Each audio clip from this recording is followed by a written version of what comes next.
नमस्कार सर्वांना. तर स्वागत आहे तुमचं आपल्या नारी शक्ती या यूट्यूब चॅनलमध्ये. तर अर्थसंकल्पात शेतकऱ्यांसाठी खूप मोठी आनंदाची बातमी जाहीर झाली आहे. किसान क्रेडिट कार्ड आणि शेतकरी सन्मान निधी याच्यामध्ये जी मोठी वाढ करण्याचा जो निर्णय घेण्यात आला आहे त्याची सविस्तर माहिती आपण या व्हिडिओच्या माध्यमातून पाहणार आहोत. जर तुम्ही अजूनही चॅनलला सबस्क्राईब केलं नसेल सबस्क्राईब करून घ्या, जेणेकरून येणाऱ्या नवनवीन व्हिडिओचे अपडेट सर्वात अगोदर तुम्हाला भेटतील. व्हिडिओला लाईक करा आणि जास्तीत जास्त लोकांना हा व्हिडिओ शेअर करा. तर आपण याची सविस्तर माहिती या व्हिडिओच्या माध्यमातून पाहणार आहोत. तर तुम्ही पाहू शकता की केंद्रीय अर्थमंत्री निर्मला सीतारामन यांनी 23 जुलै रोजी पंतप्रधान नरेंद्र मोदी यांच्या तिसऱ्या कार्यकाळातील पहिला अर्थसंकल्प सादर करणार आहे. तर लोकसभा निवडणुकीनंतर हा पहिलाच अर्थसंकल्प असल्यामुळे यावेळी केंद्र सरकार कोणत्या घोषणा करणार याकडे सर्वांचेच लक्ष लागलेले आहे. विशेष म्हणजे यावेळी शेतकऱ्यांसाठीही मोठ्या घोषणा होतील अशी अपेक्षा व्यक्त केली जाते.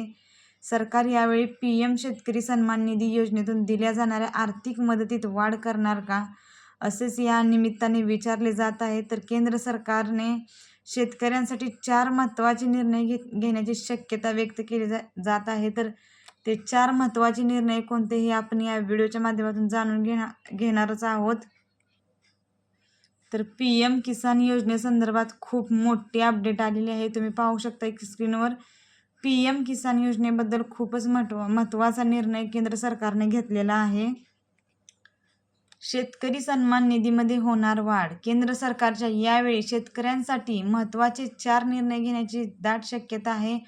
अर्थात फक्त ही शक्यताच आहे असं नाही, तर हा अर्थसंकल्प सादर करताना सरकारकडून याच्या काही तरतुदी केल्या आहेत हे स्पष्ट केले जाणार आहे. तर गेल्या अनेक दिवसांपासून PM शेतकरी सन्मान निधी योजनेद्वारे दिल्या जाणाऱ्या आर्थिक मदतीत वाढ करावी अशी मागणीच केली जात होती. तर तुम्ही पाहू शकता की गेल्या काही दिवसापासून शेतकरी सन्मान निधीमध्ये वाढ करावा, PM किसानमध्ये वाढ करावी अशी मागणी झाली होती.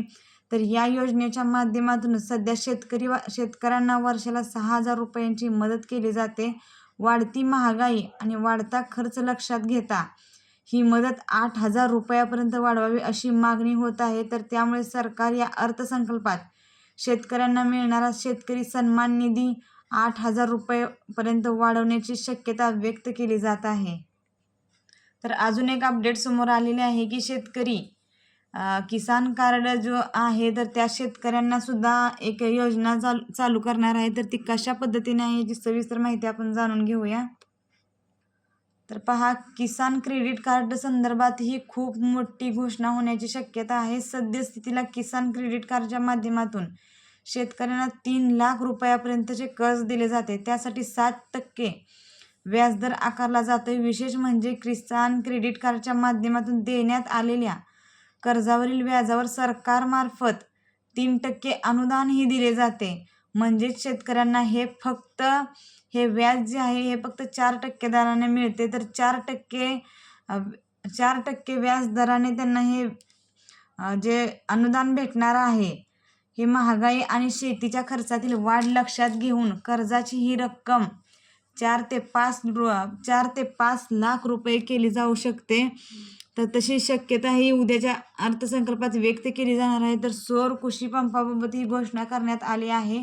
तर केंद्र सरकारकडून शेतकऱ्यांना सौर कृषी पंप दिला जातोय, त्यासाठी विशेष अनुदानही दिले जाते.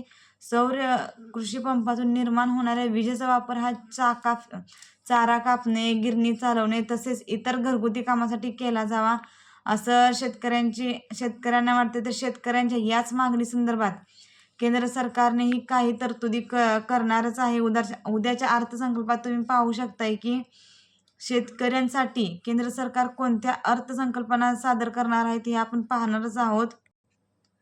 तर एकूणच या 4 घोषणा उद्याच्या अर्थसंकल्पात होणार आहेत. तुम्ही जर अजूनही चॅनलला सबस्क्राईब केलं नसेल सबस्क्राईब करून घ्या, जेणेकरून येणाऱ्या नवनवीन योजनेचे आणि नवनवीन जाहिरातीचे व्हिडिओ सर्वात अगोदर तुम्हाला भेटतील. व्हिडिओ आवडला असेल तर व्हिडिओला लाईक करा, चॅनलला सबस्क्राईब करा आणि जास्तीत जास्त मित्रांना आपल्या नारी शक्ती या यूट्यूब चॅनलबद्दल माहिती द्या आणि त्यांना या योजनेचीही माहिती द्या. धन्यवाद.